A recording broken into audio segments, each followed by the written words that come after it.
The rain in Seattle didn't wash things away, it only made them sink deeper. Elena sat in her designer kitchen, the marble countertops feeling cold under her palms.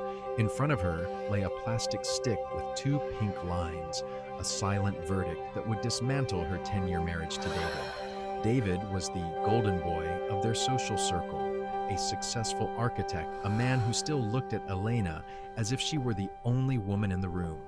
They were the couple people envied, but there was a shadow in their perfect house, a void left by 3 years of failed IVF treatments and the unspoken resentment that followed. And then there was Julian.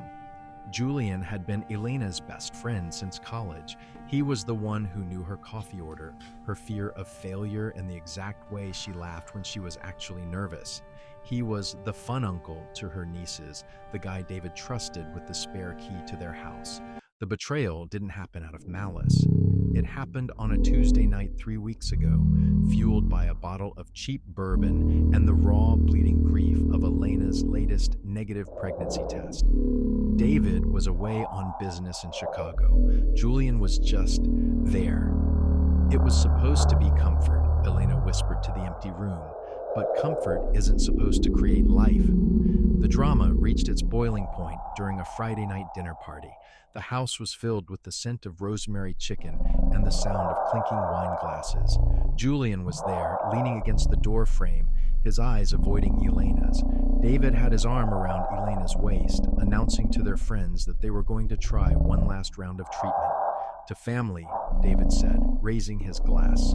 Elena felt a wave of nausea, not just from the pregnancy, but from the lie. She looked at Julian. He was pale, his knuckles white as he gripped his drink. "I can't do this," Julian muttered, loud enough for the table to go silent. "Julian, you okay, man?" David asked, his brow furrowing in genuine concern. "I'm sorry, Dave," Julian said, his voice gone. "I'm so sorry."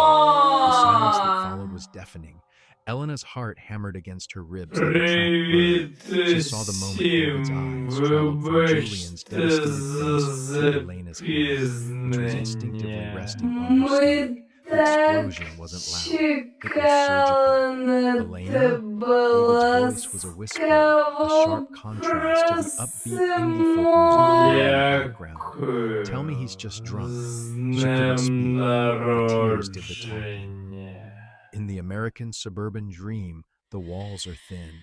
The neighbors heard the shouting, the sound of a decade of trust shattering in 45 minutes. David didn't throw things. He simply packed a bag, his face a mask of stone-cold betrayal. "You didn't just break our marriage," David said at the door, looking at both of them. "You broke the only person I trusted besides you." The bitter aftermath.